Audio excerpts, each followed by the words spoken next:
et bonjour tout le monde. Et voici donc la 10e vidéo de ma séquence 30 vidéos 30 jours. Je voulais vous remercier vraiment pour tous les signes que vous m'avez envoyés hier, une vingtaine de likes à droite à gauche, notamment sur Facebook, des commentaires qui m'ont fait très plaisir. D'ailleurs, j'en profite parce que ma #1 commentaire à qui je trouve jamais le temps de répondre, Magali, merci, ça me fait à chaque fois plaisir de voir tes commentaires. C'est un vrai plaisir, tu me soutiens tellement, ça me fait hyper plaisir, merci beaucoup. Merci aussi aux autres, merci à tous ces likes de gens qui, je vais partir sur l'idée, ont voulu me soutenir cette fois-ci et donner plus de visibilité. Ça a marché parce que la vidéo, par exemple, sur Facebook qui a été likée 20 fois, a été vue 4 fois plus que les autres. Ça marche! Ça marche, c'est génial, ça y est, on commence à me voir. Après, qu'on ne me trouve pas intéressant, c'est une autre chose. Mais on commence à me voir, et c'est grâce à vous. Et je vous remercie. Vous m'aidez vraiment beaucoup dans cette mission, j'en suis ravi. J'essaye de vous donner, donc, les meilleurs conseils en retour.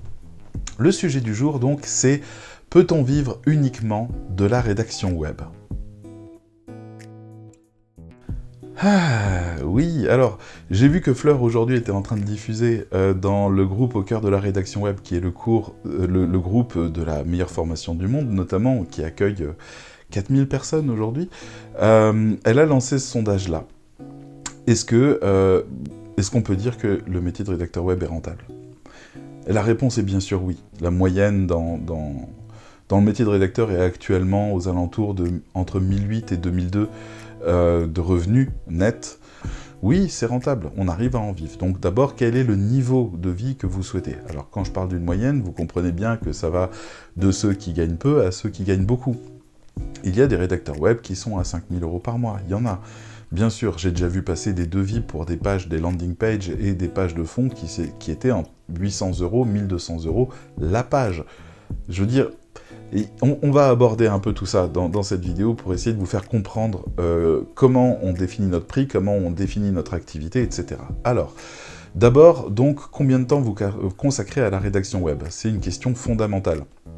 On peut imaginer gagner beaucoup en travaillant peu, mais ça sous-entend d'abord d'avoir eu une grosse expérience qui nous a amené à trouver la bonne recette, en plus d'avoir une notoriété suffisante pour pouvoir réclamer des prix supplémentaires, et puis d'avoir des preuves, des faits de nos compétences qui sont recherchées. Parce que je reste sur cette position depuis toujours. Le tarif s'indexe sur le retour sur investissement. Quand on vous donne de l'argent, on espère un effet. Si l'effet qu'on espère est nul, ou très peu, voilà, juste, il faut alimenter le blog, histoire d'améliorer un peu le SEO, envoyer le signal à Google qu'il se passe quelque chose sur le site, etc.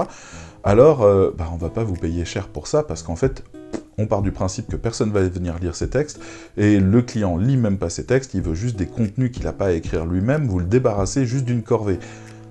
Vous n'arriverez pas à obtenir beaucoup de la part de ce client. Quand un autre client a une stratégie de communication établie, qu'il a même peut-être fait avec vous, ou vous dites, voilà, on va faire une séquence d'un mois sur tel sujet, on va faire 8 articles qui vont sortir à telle date, ce qui va amener le premier à la fidélisation, le deuxième, c'est d'ailleurs un exercice qui a actuellement, un défi qu'il y a dans les quartiers d'automne, où il y a une centaine de personnes qui sont en train de jouer dans des équipes, c'est trouver un sujet pour la fidélisation, trouver un sujet pour l'attractivité, trouver un sujet pour la conversion, trouver un sujet pour la complétion de la problématique, etc. Donc en fait, s'il y a une vraie stratégie éditoriale qui consiste à faire venir, à fidéliser, à travailler le contenu, à améliorer la communauté, à travailler le branding et après à faire de la conversion, le client, il voit ça comme un investissement qui mène à plus de chiffre d'affaires à la fin. Et là, vous faites vos tarifs, il n'y a pas de problème.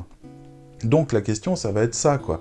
Ça va être quel est le produit que vous vendez à votre client. Moi, c'est comme ça que j'estime les choses. Des fiches produits que le client a décidé que personne ne lirait, genre fiche Amazon, où on a les petites caracs juste à un endroit du texte, et ben ça, cherchez pas, vous aurez pas beaucoup d'argent pour ça. D'ailleurs, ne vous foulez pas trop à le faire. Faites ça au plus vite, au plus efficace. Voilà, parce que c'est tout ce que ça mérite. Et puis de l'autre côté, vous avez des gens qui font des fiches produits, qui prennent une page et demie, parce qu'ils ont une trentaine de produits seulement sur leur site et qui veulent vraiment en même temps faire du ranking, en même temps faire de la conversion par fiche produit. Et ben là, on appelle ça les articles produits. Et ben à ce moment-là, en fait, vous pouvez vendre ça beaucoup plus cher, parce que là, il y a des vrais objectifs et on va pouvoir mesurer ces objectifs. Le client peut revenir vous dire, mais ça n'a pas marché ton truc. Donc voilà, on a cette question-là. On a Aussi la question du positionnement que vous avez. Bonjour, je suis rédacteur web, point. Ben, c'est bien, mets-toi avec tous les autres rédacteurs web qui sont là, et puis si j'ai besoin de main-d'œuvre, j'irai sur les quais, je me mettrai sur un tonneau, je crierai, j'ai besoin de 4 hommes pour faire ça, 4 femmes pour faire ça, je récupère les premiers qui lèvent la main, et c'est bon. Je veux dire, il n'y a aucune différence entre vous et les autres. Donc le positionnement, il est là. Si après, j'entends je suis rédacteur web premium, mais qu'il n'y a rien derrière, qu'il n'y a pas de connaissances ou de compétences qui permettent de le prouver, pareil, si jamais vous venez me dire rédacteur web marketing, mais que là vous avez un vrai bagage marketing, que vous me le proposez, que vous me faites des propositions dans ce sens-là, etc., là je me dis que ça vaut le coup d'investir en vous. Donc là les tarifs montent, vos tarifs montent. Donc les tarifs que vous proposez, j'entends des gens qui disent combien je le vends au mot ce truc-là, combien je vends ça au mot, combien je vends ça au mot. D'accord, je veux bien que vous cherchiez un tarif au mot, mais au moins par catégorie. C'est-à-dire un texte pas important, combien je le vends au mot, un texte qui va être lu par des dizaines de milliers de personnes, combien je le vends au mot, un texte qui a un objectif de conversion, combien je le vends au mot. Là, d'accord. Mais voilà, ça demande de la connaissance, ça demande du savoir-faire, ça demande aussi de la force de proposition, ça demande de l'analyse. Toutes ces choses-là, en fait, le client est prêt à payer. Et j'irai même plus loin, il est prêt à payer avant que vous commenciez à écrire les textes. Vous pouvez commencer à faire une pré-étude de marketing avant de faire vos propositions de communication. C'est tout à fait évident. Vous êtes là pour ça. Et là, ces gens-là, leurs textes, ils sont entre 100 et 200 € les 500 mots, ça leur pose aucun problème. Le client paye volontiers parce qu'en fait, il y a un effet qu'il mesure, un impact qu'il mesure, et qu'il va avoir comme indice d'efficacité et sur lequel le rédacteur va s'appuyer pour reprendre les textes. Ah oui, parce qu'il y a un suivi à ce moment-là. Vous n'allez pas juste pouvoir livrer le texte et vous barrer ailleurs. Il y a un suivi. Mais à partir de là, bien sûr, le client, ça marche, pas de souci. Donc là, à partir de là, vous avez 2-3 clients où vous suivez tout le business model en tant que rédacteur web communicant et marketing, et ils vous font tout votre chiffre d'affaires, il n'y a pas de problème. Parce que, tout simplement, quand ils vous filent 2 000 €, ils en gagnent 10 000 de l'autre côté, ils sont ravis. Et parce que vous avez des nouvelles propositions, propositions d'événements, propositions d'animation, propositions de sujets d'articles, etc. Et vous réfléchissez à comment vendre à un persona ce produit-là, c'est-à-dire quels sont les freins, quelles sont les frictions, quels sont les pain points, etc. Et puis vous allez travailler là-dessus, et le client est ravi parce que quelqu'un est en train de faire toute la démarche de vente, qu'elle soit passive, avec des textes qui sont juste intéressants, et qui ne cherchent pas à vendre le produit, ou qu'elle soit active, avec des call to action, et ben vous allez avoir tout ça. Et là, ça devient très intéressant. Donc, quel est votre tarif? Quelles sont vos capacités de volume? Je connais des gens qui travaillent sur des plateformes et qui arrivent à faire 2000 par mois net, mais ils tartinent beaucoup, mais par contre, bah, ça marche bien, pourquoi pas. Quelles sont vos valeurs? C'est-à-dire, qu'est-ce que vous amenez comme problématique? Est-ce que vous allez être concerné par le problème du client? Est-ce que vous partagez la vision du client? C'est des choses qui sont importantes. Travaillez sur vos valeurs. Quelle est votre concurrence? Est-ce qu'il y a de la concurrence? Ça veut dire que vous êtes mal défini sur votre marché si vous avez beaucoup de concurrence, parce que c'est les gens qui ne se définissent pas qui se concurrencent entre eux. Les gens qui se définissent, ils font une offre, un produit, une chose. Et enfin, je finirai là-dessus, quel type de client vous avez?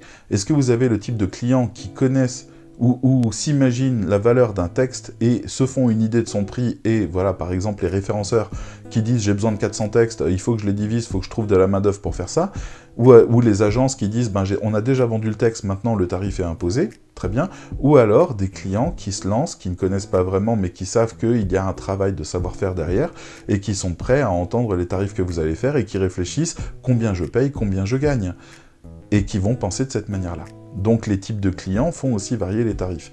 Ça, tout ça, c'est votre positionnement. Et c'est ce qui va faire que vous pourrez vivre ou pas de votre activité. Voilà, qui vous êtes doit être en concordance avec comment vous travaillez pour avoir suffisamment d'argent. Dans tous les cas, vous pouvez gagner assez.